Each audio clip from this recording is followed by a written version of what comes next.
அனைவருக்கும் வணக்கம். சமீபத்தில் கல்குவாரியில் பாதுகாப்பற்ற ஏற்பாடுகளால் மரணிக்கிற மரணங்களின் எண்ணிக்கை அதிகரித்து கொண்டிருக்கிறது. குறிப்பாக மதுரை மாவட்டத்தினுடைய முன்னாள் ஆட்சியர் சகாயம் IAS அவர்கள் இருக்கிற பொழுது மதுரையிலே மிகப்பெரிய பரபரப்பான விஷயங்கள் நடந்தது.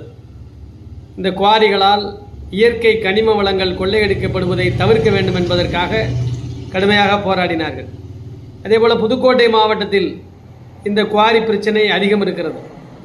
இப்போ சமீபத்தில் சிவகங்கை மாவட்டத்தில் இந்த குவாரி பிரச்சனைகள் இஷ்யூ ஆகியிருக்காங்க. இன்னைக்கு கூட சிவகங்கை மாவட்டம் சிங்கமுனரி அருகில் இருக்கக்கூடிய மல்லாக்கோட்டையில் கல் குவாரியில் தவறி விழுந்து 3 தொழிலாளர்கள் பலியானதாக செய்தியை பார்க்கிற பொழுது அதிர்ச்சி அடைய வைக்கிறது. எத்தனை கோடி தான் கொள்ளையடிக்க வேண்டும், எத்தனை லட்சங்கள் தான் கொள்ளையடிக்க வேண்டும், மனித உயிர்களில் விளையாடித்தான் அந்த பணத்தை சம்பாதிக்க வேண்டுமா? பாதுகாப்பான விஷயங்கள் எந்த அளவிற்கு கனிம வளத்துறை அனுமதி கொடுக்கிறதோ அந்த அளவிற்கு அந்த குவாரிகளிலே மண் எடுக்க வேண்டும், கல் எடுக்க வேண்டும். ஆனால் அதையெல்லாம் தாண்டி எவ்வளவு வேணாலும் வெட்டிக்கிட்டே போகலாம், சுரங்கம் தானே, பணம் வருகிற சுரங்கம் என்பதை போல கல் குவாரிகளில் எச்சரிக்கை இல்லாத பயணங்களால் அப்பாவி ஏழை தொழிலாளர்கள் மரணித்து விடுகிறார்கள். இது தவிர்க்கப்படக்கூடிய சூழ்நிலை. அந்த குவாரி நடத்துகிறவங்களும் மனிதாபிமானமாக பாதுகாப்பு ஏற்பாடுகளை செய்யணும். அரசுக்கிட்ட வாங்கின அனுமதி வரையில் தான் அதை கல் எடுக்கணும், மண் எடுக்கணுங்கிறது கூட இல்லாமல் இது பாருங்கள், அப்ராணியாக 3 பேர் இறந்துருக்காங்க.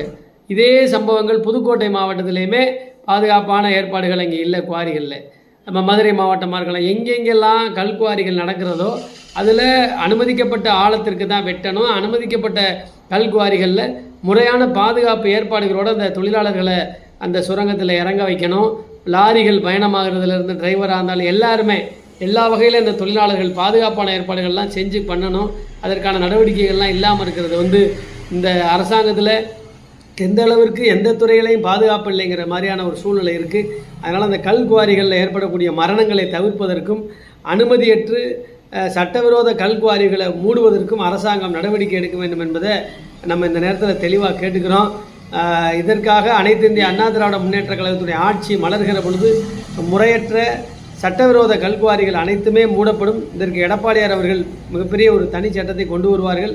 சிவகங்கை மாவட்ட அனைத்து இந்திய அண்ணா திராவிட முன்னேற்ற கழகத்துடைய மாவட்ட செயலாளர் அண்ணன் PR செந்தில்நாதன் அவர்களும் இதற்கு ஒத்துழைப்பு நல்கி மாவட்டத்தில் மட்டுமல்ல தமிழகத்திலே சட்டவிரோத கல்குவாரிகளை மூடுறதுக்கும் பாதுகாப்பற்று இருக்கக்கூடிய கல்குவாரிகளை மூடுறதுக்கும் ஏற்கனவே குவாரிகள் நடத்தி அது இயங்காமல் இருக்கிற இடங்களில் பாதுகாப்பு கம்பி வேலிகள் அமைத்து, ஏன்னா ஆடு மாடு போகுது, கால்நடைகளை போகிறவங்க இருக்காங்க, மேய்ச்சல் தரிசுகளுக்கு விவசாயிகள் மேய்ச்சலுக்காக போகிறாங்க, அவங்களாம் தவறி விழுந்து